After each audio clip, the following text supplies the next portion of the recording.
Speeding. Speeding. Speeding.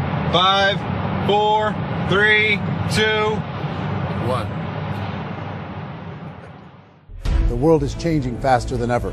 What used to take decades is now taking years or even months. What you see right now is the illusion that people have had for many decades about the workplace being this secure place to work the rest of your life. For the first time in the history of our nation, our children will not do as well as us. We've seen our friends get laid off. We've been laid off. We've had our pay cut. People are overworked and underpaid. They seem to have less time and less freedom.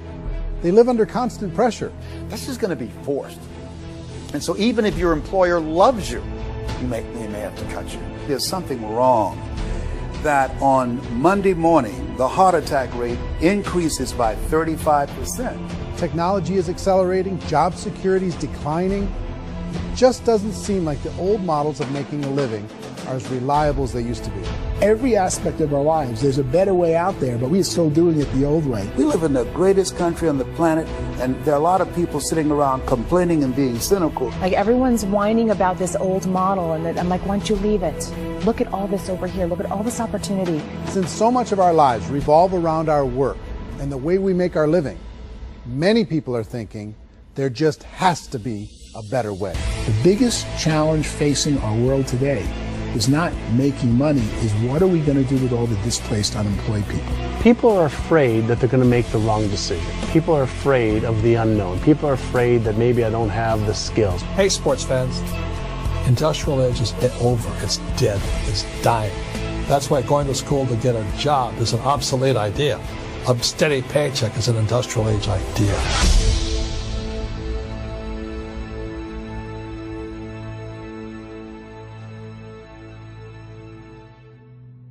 It's the search for answers that has brought us here together today.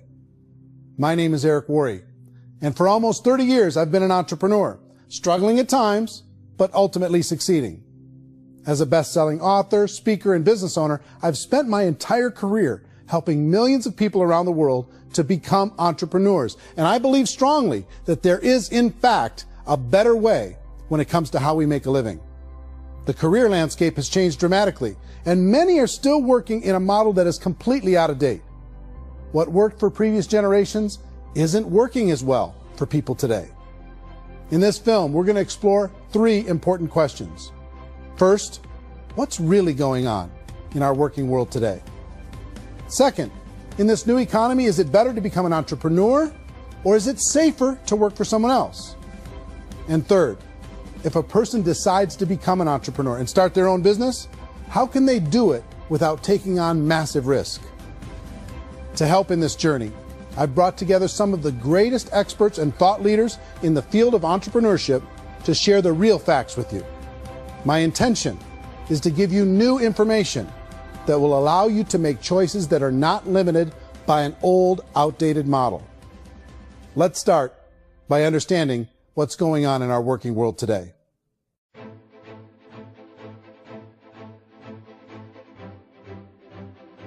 Let's look at unemployment. 30–40% of the people are honestly not working, but would be working. What our government does is if you haven't found a job in 6 months, we don't call you unemployed. We pretend you dropped out of the labor force. I've often said that unemployment, particularly structural unemployment, that's unemployment due to technological changes, is the first sign of economic growth. Think of it, 10 people live on an island. They go out every day and fish. One day, new technology shows up. A missionary brings them a net. Now, using the net, one pilots the boat, one throws the net. 2 fishermen can do all the work 10 used to.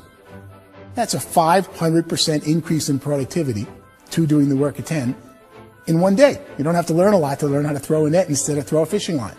The island's got a big problem, 80% unemployment.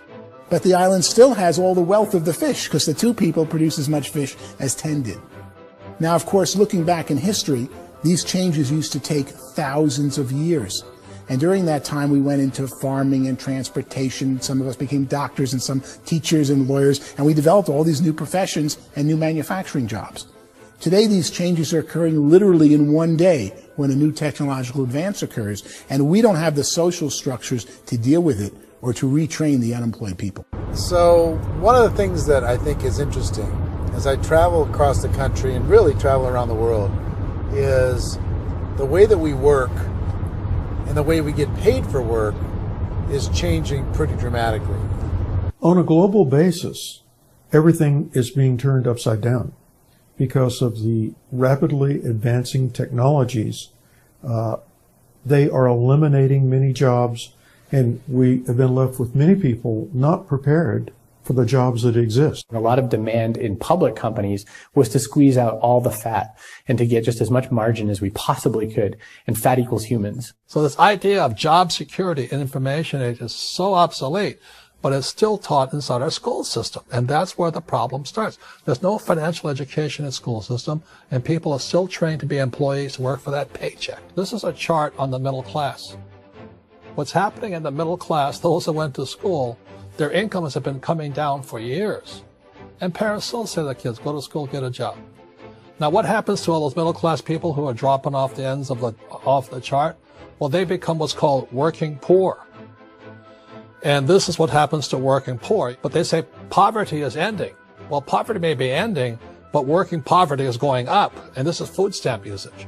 So food stamp usage in America is going through the roof right now because people cannot earn what they call a living wage. Most people have experienced financial pressures that I think are probably greater than they have been in the past. If you're not working for yourself, then it's going to be a pretty hard road for a lot of people. Today, if you're going to control your future, the 40-40 plan is gone, where you can graduate from college and get a job and work for 40 hours a week for 40 years. That day is gone. So some of these charts actually tell you what's going on. And this is a really interesting one, you know. People are going back to school because if I go back to school, I'll get a nice job. But this is what's happening to, it's called Sallie Mae, which is the student loan guys. Student loan is going through the roof. It's now over $1 trillion, and student loan debt is worse than credit card debt. So when people stopped using credit card, the government got people into student loan debt. And the problem with student loan debt is you can never be forgiven. See, with credit card debt, you can declare bankruptcy and all's forgiven. But student loan debt, you can declare bankruptcy, you still owe it. It's the worst of all debt. But this is the next picture. Look at this chart here. This is what's happening to wages of college graduates. It's going down. So you go to college, you rack up all this debt, but you earn less money. Now, that's not that intelligent. Average person who's been working a lifetime in America today is ending their lifetime at 65 with about $41,000 in assets. They earned just enough to survive. I think in the United States we have something like 17 trillion in debt. That's just the federal government debt. We got another 2 in municipal and in other, let's call it almost 20 trillion government. We've got 40 trillion in private debt. That comes up to close to 60 trillion. When you then add something we never had before, what you were talking about, when we look at the unfunded portion of Social Security and primarily Medicare, Medicaid, that, at the most conservative estimates from outside firms, Kleiner Perkins, 67 trillion and growing. That's more than all our other debt. There's less conservative estimates that say it's 84 trillion or higher. I added up conservatively $127 trillion in total debt. Debt is a financial drug. When you take it to X, better, it enhances your performance, but at a huge cost, eventually it kills you. And so that's what happens. We keep doing more and more debt, and you get less and less results, just like a drug, until the debt gets so high that it crushes the whole system. That's where we're at, 8.2 times GDP. You know who I feel sorry for? I feel sorry for the person who dreads going to work, who is sick to their stomach on Monday morning, who hates their alarm clock, who gets a little glimmer of hope on a Wednesday because it's hump day and says, thank God it's Friday. And they live for those 2 days a week where they get to be themselves and they don't have to be around people they don't like, and they don't have to play the political game in the office, and they don't have to live this half life. The person that works 50 weeks a year just to be able to have the 2 weeks for vacation. And you know what happens to most of them? Nowadays, they don't have a vacation. They have a staycation. They have time off of work, but they don't get to go where they want to go because they're overextended. They've got all this debt. They got all this situation. They hate their alarm clock. They can't sleep until they're done. They have to spend most of their life in traffic. I feel sorry for that group of people because there's a better way. They just don't know it. I see this really interesting attempt at rugged individuality in a 6x8 rectangle. And I feel like you're all the same, except for the little push pins of the pictures. There's different pictures. Yours is named Jenny and his is named Sujara, but it's the same people. And this is how they are, and they're just like the zombies, and there's no joy in there, there's no fun. There's always like the wacky woman who decorates her cubicle, and that's the most she can do there. You got to give her credits, right? The wacky cubicle woman. The basis for their life is worry. I'm worried, you know, maybe I'll get fired. I'm worried maybe my company will go out of business. I'm worried I can't keep spinning the plates on paying the bills. I'm worried about how do I send my kids to college. I'm worried, what if the transmission of my car breaks? That's, you know, 2 or 3, I can't fix it. People live in a sea of worry, and it eats at them. Those signs that people held up during the Depression didn't say looking for gainful employment in a cubicle. It said looking for work. Work is what we're looking for. Job is just a unit of measurement. Work is what we're going after. It's time to look in the mirror and say, it's not the economy, it's my economy. It's my little world of where I am. I need to improve. I'm not going to wait for the economy to come back because, frankly, the economy is doing great in this country. So I'm here on Wall Street, the financial center of the universe, the financial capital of the world. This is where most people's money goes to at least be held for a time, right? With interest rates in banks being effectively zero, and many experts are predicting it's going to stay at zero for the next 10, 20, even 30 years, people feel like they don't have any choice but to put their future into equities, to put their future into the hands of other people on this stock market, and hope that the stock market goes up, hope that the stocks that their advisors pick or that they pick goes up. That's one way to go, I guess. It's my personal belief that if you put your future into the hands of yourself, in other words, you have earning power by yourself, I think you're a better investment than these guys. I think you controlling your future is a better option than handing over your retirement to these guys. The average household income in the United States is approximately $50,000 a year, what they call the middle class. To reach the top 25% of income earners, you'd need to earn at least $90,000 a year. To reach the top 10% would be a household income of $140,000, the top 5%, $190,000, and to be in the top 1%, you'd need a combined household income of at least $380,000 a year. So here's the question. What do you think would give you the best chance to move up and get to the top 10%, the top 5%, the top 1% or beyond? In my opinion, and in the opinion of many, many experts, the answer is to become an entrepreneur, to become your own boss.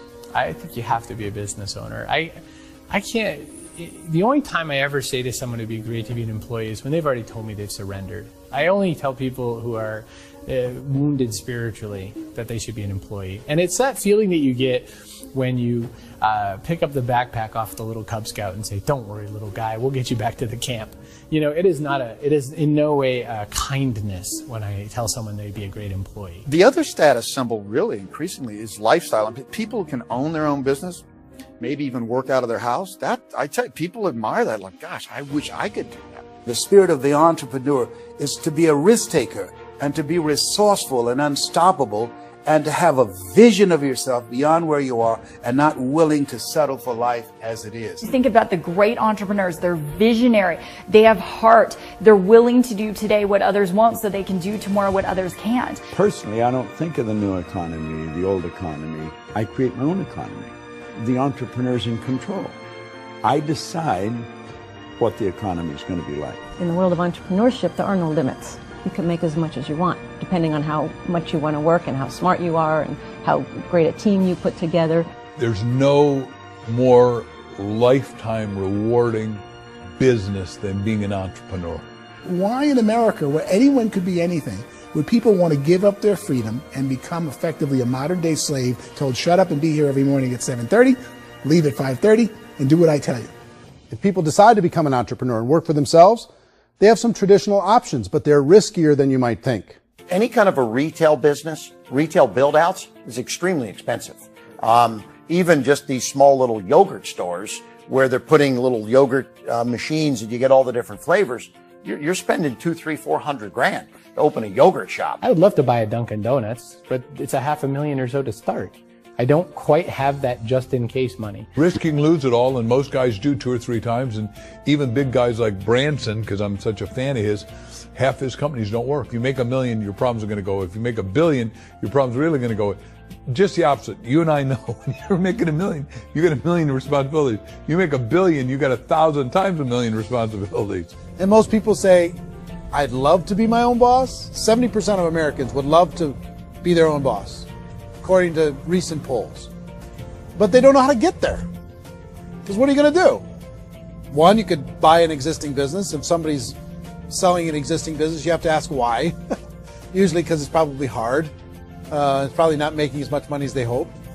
2, they could buy a franchise. A little less risk, proven system, but it's expensive to be able to do that. 3, they could start something from scratch. And that's where a lot of people feel like, I don't have the chops to do it. I don't have the money. I don't have the product idea. I don't have the expertise. I don't have whatever it's going to take to be able to get there, and I can't risk my family to do it. So 4th, they could become an investor.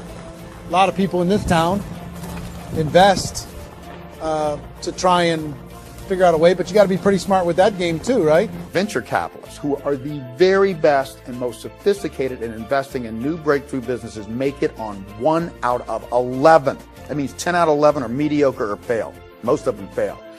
That's the risk there. An angel investor is lucky to get 1 out of 15 or 20.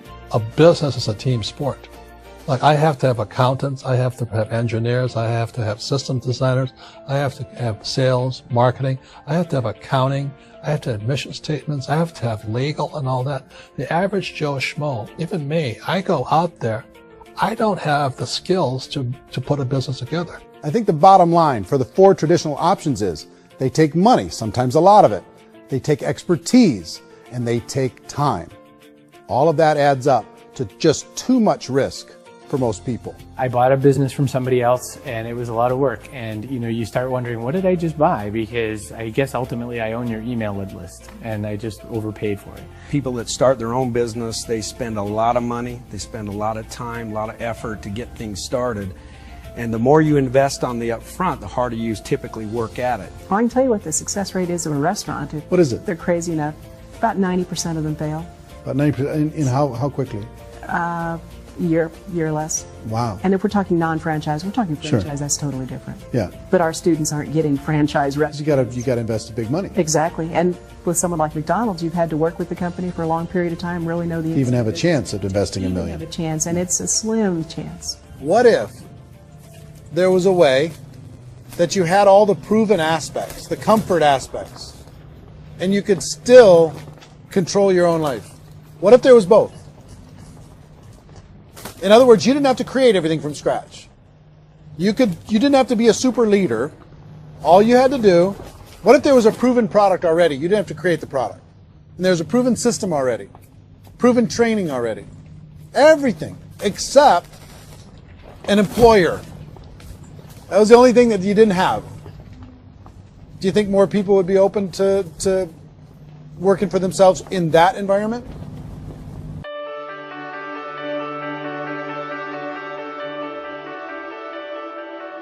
In our search for a better way to make a living, we've come to the conclusion that becoming an entrepreneur is actually safer than being an employee. And through our look at the entrepreneurial options, one particular path kept coming up from expert after expert. And I think most people will find it surprising because it's certainly a non-traditional business model. That model is for people to start their own business and become an entrepreneur through the creation of a network marketing business. Some people call it direct selling because the product is being sold directly from the manufacturer to the end consumer, cutting out the middlemen. Other people call it multi-level marketing, or MLM, because there are multiple levels of commissions paid. The most common term today is network marketing, because network marketing best describes using a large group of independent distributors, independent entrepreneurs, to move a product or service more efficiently. So my friend here, Donald Trump, and I, we always write about the network marketing industry. And the reason we support the network marketing industry is because it really is a business school for entrepreneurs. Because most people come out of school looking for a paycheck. Oh, that's terrible. I would go into network marketing like that. I think if it didn't exist, we should invent it. It is that good. I think direct selling is a great way to do business today. It's very easy to get into that industry, and you can be self-employed, be, in effect, an entrepreneur. When we see multi-billionaires adding network marketing companies to their portfolio of companies, that would be a clue. When we see people who are very famous authors and very famous business people endorsing the industry, that would be a clue. These network marketing companies aren't $50 million companies. They're billions and billions of dollars. They lead the stock market. They're major companies. When we're going to get it? You know, and you're going to school to work for a paycheck. But if you want to be rich, be an entrepreneur. And network marketing gives you the spirit to be an entrepreneur. A traditional company will spend up to 50% of their total revenue on marketing. Network marketing companies use a different approach. Instead of having all that extensive marketing expense, they utilize a network of independent distributors to do the marketing for them. Now, why do they do this? First, because word-of-mouth advertising is so much more effective today than traditional media advertising. Second, some products need to be explained or demonstrated, and an independent salesperson can do that more effectively than an ad campaign. Third, it's completely efficient. The company only pays for the marketing of their product if a sale happens and not before. Imagine if Amazon allowed you to become an independent distributor and paid out 40% of its revenue to that distributor group. All you had to do as a distributor was recommend a product, and if a person bought it on Amazon, Amazon would take care of all the logistics, and you'd get paid for bringing the customer. Now imagine you got paid for every purchase that customer made for the rest of their lives. Well, Amazon doesn't offer this option, but network marketing companies do. 85% of all buying decisions in our society are made as a result of word of mouth or reputation. We're recommending things to each other all the time. You know, who's your dentist? Who's your doctor? Who's your lawyer? What detergent, are you using? What legal system are you using? What product are you using? We're talking to each other about the things that we love anyway. When you go into a big box retailer, you're lucky if the clerk looks you in the eye, much less gives you any detailed or accurate information about what you're purchasing.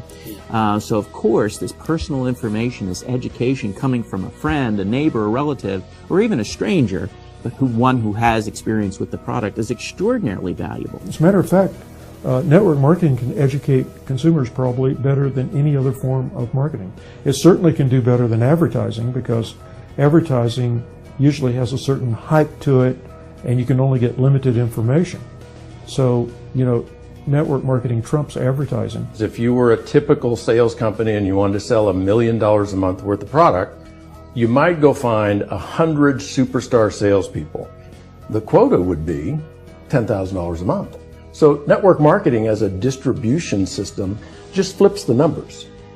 So we use 10,000 happy, raving fans of a particular product, and we don't concern ourselves so much with how much product each one of them individually sells. If they sell just $100 or $200 a month, and there's 10,000 of them, you're selling $1 million to $2 million a month worth of product. And that's the best way I can explain how network marketing works. This is the marketing arm of the company. There's not money being wasted on bricks and mortar. There's not money being wasted on inventory that's sitting stagnant somewhere. There's not employees standing around that don't have customers. These are people that are going to connect with customers. These companies allow people to become independent distributors for extremely low cost and with no minimum time or sales quota. Essentially, they own their own business and can provide as much or as little sales as they choose. In other words, the distributor gets all the benefits of traditional business ownership without the risk. The advantage of network marketing is the ease of entry, the low risk, and the low startup cost, because almost everything else has very high risk. You can get in for a minimal investment. You're buying into a system that's already been proven, products or services that have been proven to work. The keys to network marketing is providing an opportunity for the masses to get involved, providing an opportunity for the average person who doesn't have the resources to start their own business. All of this so far is fairly straightforward, but network marketing offers another benefit, and it's this benefit that makes it so interesting for entrepreneurs. Network marketing allows a distributor to build their own network of other distributors and then compensates them on the sales created by that entire group. Direct selling is, at its base, very simple. It's the sale of a product or service to an individual on a face-to-face, one-on-one basis, just the way we're talking right now. But there's an important element as well, and that's the offering in conjunction with that sale of product, the offering of an opportunity for someone to make something of themselves. No matter what your social status is, no matter what language that you speak, I mean, look how many unbelievable people are becoming successful that speak every kind of language out there. What an awesome gift to give the world. Instead of having to work your way up in a system and prove that you could be a sales manager, they just decided everybody can be a sales manager. Everybody gets to build a sales team from day one. And so what that brought into the system of growth as a direct selling company is the concept of compounding or geometric progression. Because now you can actually grow a sales force very quickly because everybody is enrolling people in their own sales force. People who are like, oh, this is weird, I'm building a sales team, or what do you think you do at a regular company? How do you think a regular company works? Network marketing is the only industry that doesn't say your past determines your future. It looks at your past and says, okay, now what can we train you to do so you can have a great future? Every other employer out there wants to exploit you for what you already know, not teach you something new. Network marketing has the potential to save the United States and the world because it's going to teach people not to be employees, but to be entrepreneurs.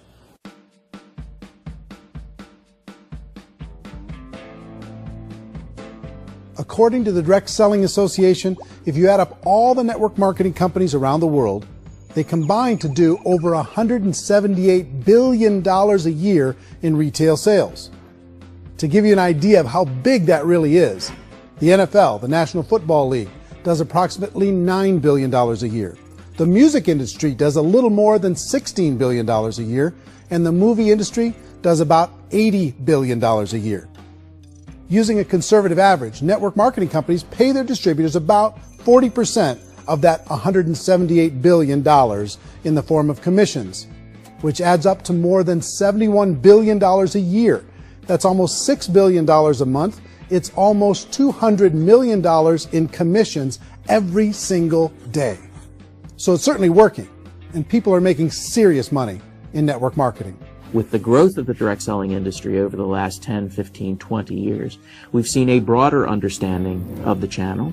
We have seen more and more people getting involved in the business, so our penetration in the marketplace has increased, and thus the understanding in the marketplace of who we are has increased. And we've seen non-direct selling companies look at the direct selling model and say, something's going on there. People are making money. Companies are being profitable, individuals are being motivated, product is being delivered to market. Maybe we should explore this. Some people think only the people at the top make money. Well, let's take a look at that as well. In the network marketing profession, there are roughly 500 people in the world who earn over $1 million a year.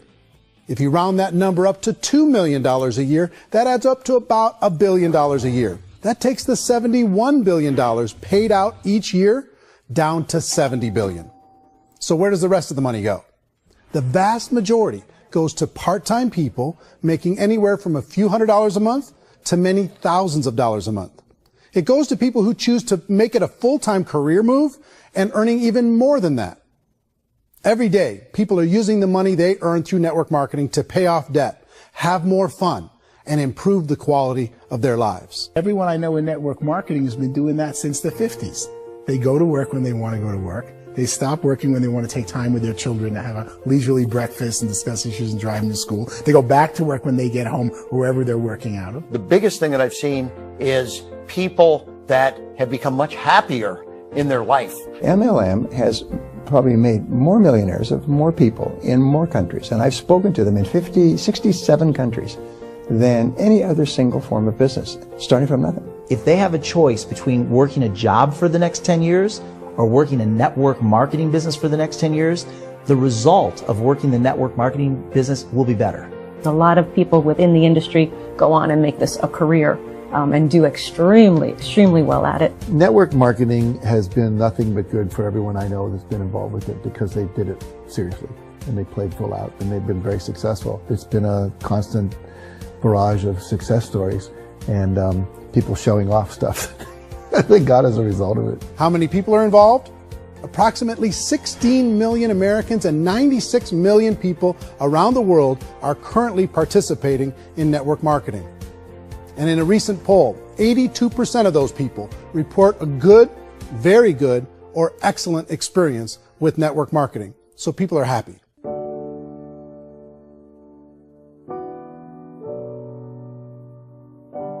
So I've taken a look at the network marketing profession and really tried to understand why so many people are confused as to the validity of this as a business.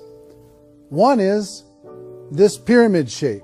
People get really messed up with this pyramid. Oh, it's one of those pyramid things. So I just think there are a lot of haters out there who really don't understand the industry and say, oh, it's a get-rich-quick scheme. It's a pyramid. Well, corporate America is a pyramid scheme. You know what I mean? It goes like this. You have thousands of MBAs, let's say working for Ford or General Motors or Coca-Cola. If all these MBAs are all trying to get to here, that's a pyramid. Only one guy's going to make it. Every 10 years, one's going to make it. Whereas you look at network marketing, it's like this. So you're here, and your job is to develop other CEOs coming up behind you. So it's an inverse pyramid. In network marketing, it's a very simple concept. If you sell product, you get paid. It is paid based on production. There is no first mover's advantage. There is no investment component where the more somebody spends, the more they're entitled to make. So the two are polar opposites of each other. It doesn't matter what shape the company is or the compensation plan is shaped, whether it's a circle or a pyramid or a triangle or a trapezoid, it doesn't matter. If compensation is coming primarily from recruitment, then you've got a problem. On the other hand, if an operation is basing their compensation to participants on the basis of sales, even when those sales are generated by people you've recruited, well, then you're a perfectly legitimate enterprise. That's the legal test. It's the practical test. Another issue that's been true in the past that is no longer true now is people used to be in network marketing loaded up with products that they couldn't sell and they ended up a loser. They ended up with a bunch of product in their garage. They ended up with a bunch of products sitting in their kitchen shelves or whatever. And they thought they could sell it and then they weren't willing to or able to sell it. And they ended up with a bunch of stuff and they were bitter about it. There was this thing called front loading where you had to buy if you bought $25,000 worth of product, you got better commissions and all this. Today, it's almost all done by computer. It's direct mail comes from a warehouse somewhere else. You don't have to have all this inventory. You don't have to stock up. It's a paperless world now. Most of it's done online. You have a back office. It really works. And the technology has changed everything. Third issue is people start talking about 99% of people in network marketing don't make any money. Well, we've talked about that over the course of this journey together. Almost $200 million a day is being paid out to network marketing distributors around the world. The naysayers, the people who say that it doesn't work, are usually the ones who just don't know how to make it work for themselves. And so they're giving you an opinion, and I tell people, don't confuse people's opinions with expertise, because opinions are free. And don't confuse sincerity with the truth, because people can be sincerely wrong. But here's the reality inside of network marketing. The vast majority of people that get involved in network marketing just become customers, and they get involved to be able to purchase product at a lower price. If you take Costco as an example, if a person goes into Costco and gets a membership to Costco so they can get a lower price on the product, we don't call that person a loser because they have a bunch of product that they walked out with a smile on their face. Yet when some people want to take a look at network marketing, they say, well, those people, they're just using the product and they aren't earning an income, so they must be a loser. They're not a loser. They're a happy customer. That's the vast majority of people that are involved in network marketing. Now, a smaller percentage of those people decide to go build a business. They earn $300 a month, $500 a month, $1,000, $2,000. That's the bulk of earnings in network marketing. And then there's the few that really decide to take it serious, really decide to build a large network, really work to make that network very, very productive. And those people make huge amounts of money and there's no cap. What I do as an outside economist, just somebody looking at this industry like any other industry I speak and say, look, what's the realities of this? 1% do incredibly well. 10% generate some additional income at pretty low risk and effort. That's not, and 90% of people roughly end up customers. One thing that I think is real when it comes to people's perceptions about network marketing is people put this, and distributors, I think, involved in network marketing have some responsibility for this. They have sometimes unrealistic claims about the product or about the income. Most people who become distributors, they want the money, they want to be successful, but they don't have the skills. They don't know what to do. And when people don't know what to do and they're in a new business, they're scared. And when they're scared, they panic and desperation kind of sets in. So they think everyone they talk to has to get in.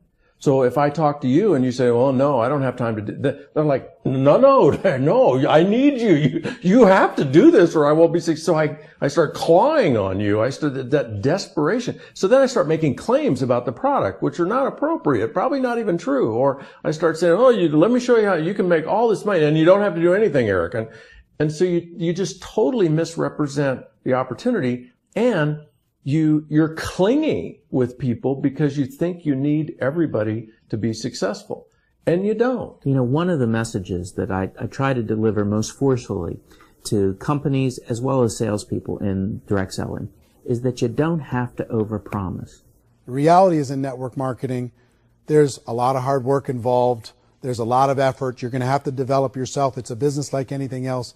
It's going to take some time, but in my opinion, it's better.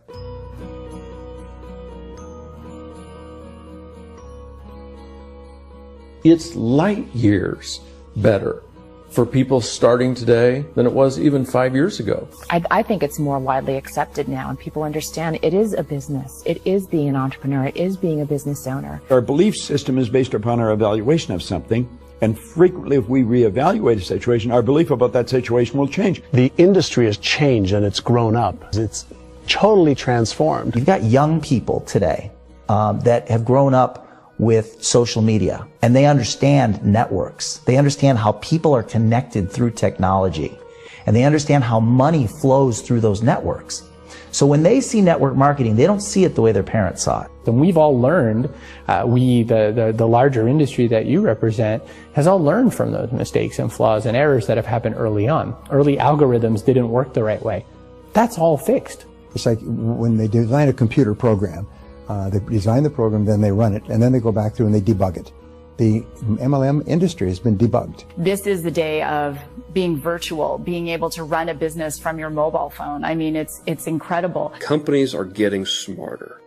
They're implementing more consumer protections. They're implementing more compliance training.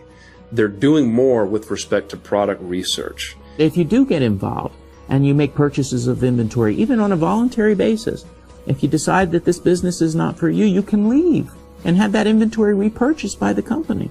There's no other business that offers that kind of protection on a voluntary, self-regulatory basis.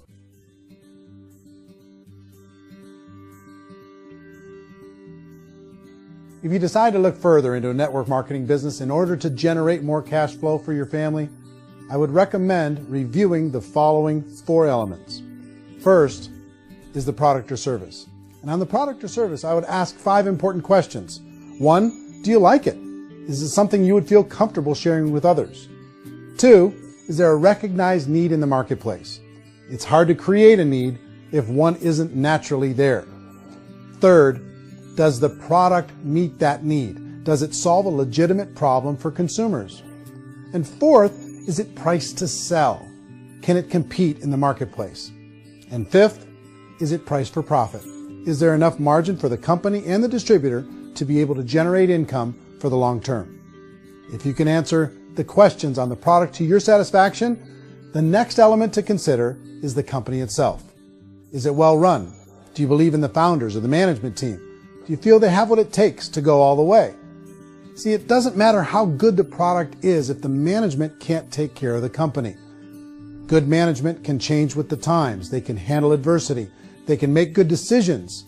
Make sure you choose a company that can serve you for a long time. The third element to consider is the compensation plan. And with that, there are 3 important things to look at. First, a brand new person needs to be able to generate some money fairly quickly. It may be an obvious reason, but you can probably imagine the ripple effect of a distributor getting involved and having even a small victory fast. That can only help with the overall success of the organization. Second, a person should be able to develop a moderate part-time income in a reasonable period of time. As they develop their network and as their sales grow, they should be able to enjoy more benefits. And third, for the people who are really serious, for those who decide to really go pro in the network marketing profession, there should be the possibility to make a serious full-time income if they work hard and are committed to developing their skills. If you're comfortable with the product, the company, and the compensation plan, the last thing you should look at is the support that will be made available to you. Does the company have a website? Does it have a solid online reporting tool? Do they have comprehensive training available? Do they host events to help you build your business? If you decide to do this, what kind of a support system can you plug into? Choosing a network marketing company is a personal decision. But evaluating the 4 elements of product, company, compensation plan, and support is a great place to start. Is the company promising that you're going to get rich quick or that you can make a lot of money without a lot of effort? That's a red flag. Is there a product that you really believe in that you think can be sold? Or are you being told by salespeople or the person who's trying to recruit you or by the company itself that don't worry about the product, all you have to do is recruit other people into the business? Red flag, warning sign. If you're hearing that, take a second or even a third look. Get to know the customers, the products, the business, have some success, and see where the opportunities might take you to move up in the organization. You want to find out how concerned are they about my education, my training, and my development? Is there a space for me to grow? Most important question. Learn everything that you can about the product. Make sure it's something that you believe in, and learn everything you can about the industry and work that system. You have to be very passionate about whatever that company is doing. I would get involved. You can always test drive anything, you know, the product, the service, the community, and then lean into it a bit. If it feels good, then lean into it a lot. Behind me is the Lincoln Memorial. And this is a place where Martin Luther King Jr. had his famous "I Have a Dream" speech. And at that speech, he talked about his dream for equality for everyone around the world, and that's a noble dream. But I think more people need to remember what it was like when they were kids and the dream was still alive in them. Before it got beaten out of them by reality, by this paycheck, by these responsibilities, and by having to live for this job to pay the bills. I think people need to remember that, go back to that. Once they know that there's a better way, I think their future is going to be much brighter. They can live a better life.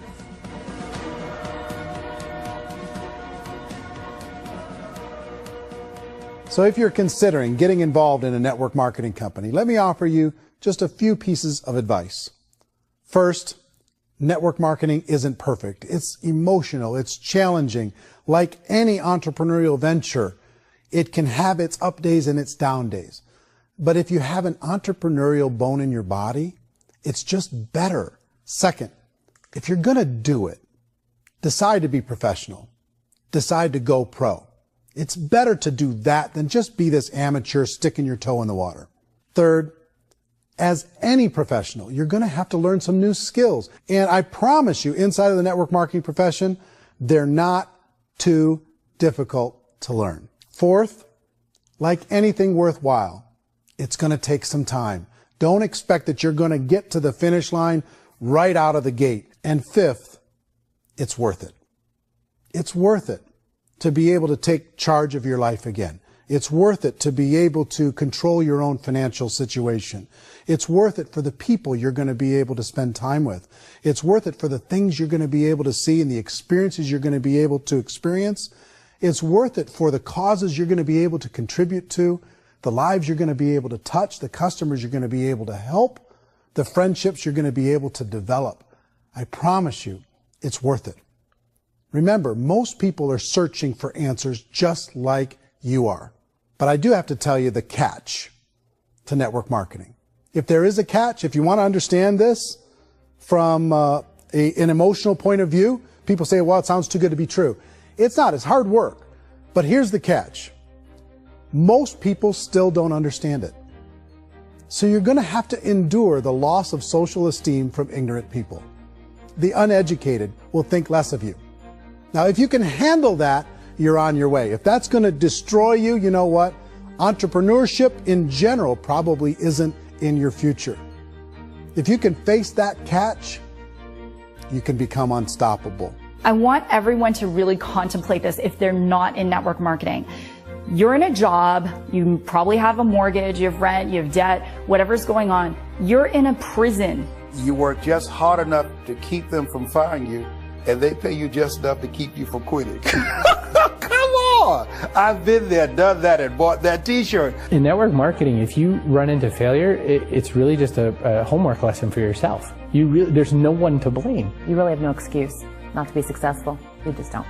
People don't want to hear that, but there's so much available to you. If you want to be a good network marketer, be a student to the people above you, be a fellow traveler to the people on the same level, and be a teacher to those below, and know when it's appropriate to do which. People who are not afraid of asking people to buy things, or not afraid of persuading people with a chance they may say no, these people own the future. Nothing happens until something moves. So you got to go move, you got to go do something, or nothing's going to change in your life. In the beginning, you're going to do a lot of things that you don't get paid for. But as you go down the road, you get paid for a lot of things that you don't do. And your job is rehabilitate the spirit, the entrepreneur spirit in all of us. You get it back. Either give it a strong yes or a strong no, but no wishy-washy, dilly-dally stuff in the middle. There's dreams and there are nightmares, but I believe that the biggest nightmare of all is when you don't pursue your dream. You're going to see some monumental growth in this profession. It's an exciting, exciting time to be involved with the network marketing profession. The next 10 years, I see just exponential growth. When that tipping point comes, it's not a matter of asking somebody, have you ever heard about network marketing? You're really asking them, which company are you building your wealth in? We are here to fix the world, to improve relationships with other people, to improve other lives. And the real reward comes as an entrepreneur at any level from teaching somebody something and watching them soar. There is no greater reward.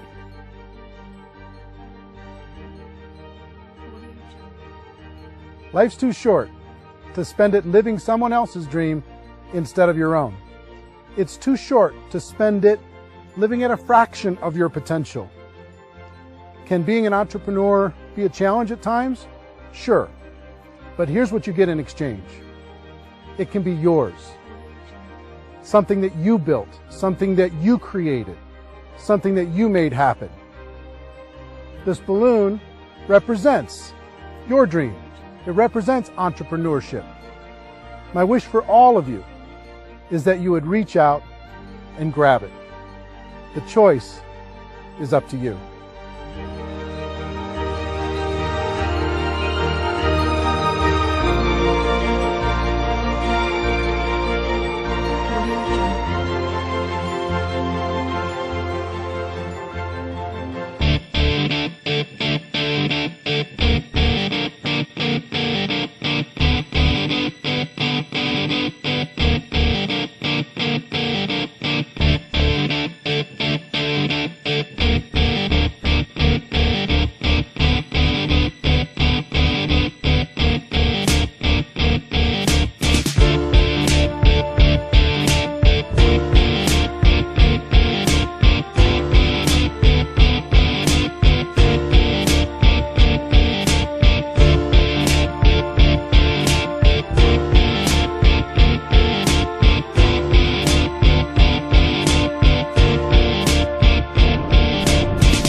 mention the word scam?